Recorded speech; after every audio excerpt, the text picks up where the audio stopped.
Imagine walking into a city for the very first time. Thousands of buildings, a skyline that never stops reaching higher. And right in the middle of all of it, one building simply takes over. It does not ask for permission, it does not need to. It is the Empire State Building. And the story behind it is so outrageous, so bold, so deeply human it sounds like a movie script. This is not fiction. Every part is real. In 10 minutes, you'll see why this building is more than architecture.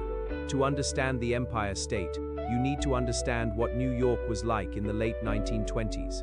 It was a city on fire. Money was everywhere. The American economy was roaring. A brutal race among millionaires had begun to build the tallest skyscraper. Not a figure of speech, an actual war of egos reaching straight for the sky. In 1929, architect William Van Allen finished the Chrysler Building, secretly assembling a hidden steel spire, ready to be raised at the last moment, to outdo every competitor.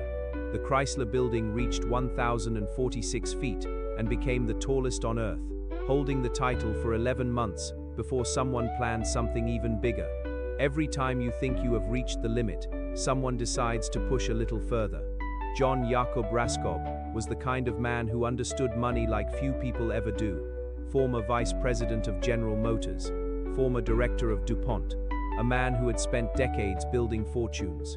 In 1929, Raskob asked his architects a historic question. He stood a pencil upright on the table and asked, "What if the building looked like this? How high can we go?" A pencil, the visual origin of the world's most famous skyscraper. Architect William Lamb took the challenge and delivered a complete design in just 2 weeks. 2 weeks for a 102-story building. Here is a detail almost nobody knows: the design was drawn from the top down, not the bottom up. Lamb started at the crown and worked his way to the foundation.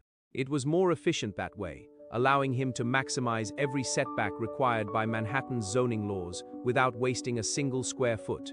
The final result, 1,454 feet tall, 102 floors. Delivery deadline, 18 months. 18 months to build the tallest building in the world. In March of 1930, construction began. And what happened over the next 14 months is one of the most extraordinary stories in the history of human engineering. At peak, 3,400 workers built simultaneously, not in shifts. Pace was incredible, sometimes an entire floor completed in a single day from start to finish. Internal rail tracks delivered materials directly to each floor, while food was brought up on carts, so workers didn't waste time going down to eat. And who were these men? Italian, Swedish, and German immigrants. African Americans who had moved north from the south. And one group caught the attention of newspapers across the country, the Mohawk. They walked the steel beams 1,300 feet above the street, as if they were on solid ground.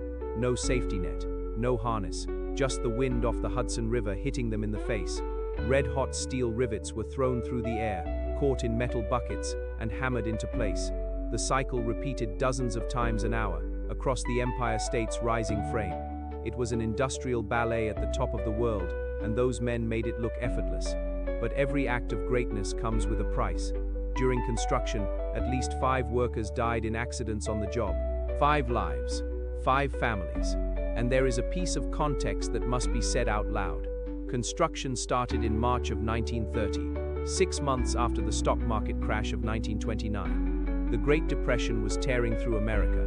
The Empire State Building rose on sweat, fear, and a nation's desperate need for hope.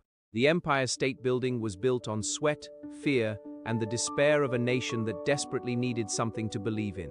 On May 1, 1931, the Empire State Building officially opened. President Herbert Hoover pressed a button in Washington, D.C., and the lights of the building came on for the first time. Construction had taken just 410 days. On time, under budget, in the middle of the worst economic crisis in modern history. The press went wild. The world could not believe what it was seeing. But then came the problem: nobody wanted to admit the building was empty. With the Depression still raging, almost no one could afford to rent office space. New Yorkers gave it a nickname that stung: the empty State Building. Raskob had bet everything, and for a long stretch, it looked like he had lost badly. But time has a way of changing the score.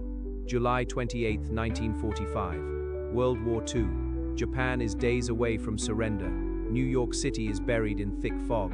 A B-25 Mitchell bomber takes off from Massachusetts heading toward the city. The pilot is warned visibility is dangerously low, and landing is not advised. At 9:49 a.m., he presses on, and the plane crashes directly into the 79th floor of the Empire State Building. Impact speed 220 miles per hour. One engine tore through the building, the elevator system was destroyed, and one car fell from the 75th floor to the basement. The elevator operator, Betty Lou Oliver, survived. It remains the longest survived elevator fall in recorded history. 14 people died. The building stood. The following Monday, most of the offices were back open for business.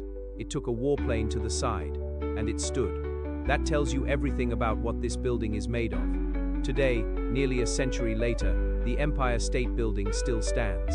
It is no longer the tallest in the world, having lost the title in the 1970s, and globally, it no longer ranks in the top 50. But none of that matters, because the Empire State does not compete on height, it competes on meaning, and in that category, nothing else comes close. More than 4 million tourists visit the 86th floor every year.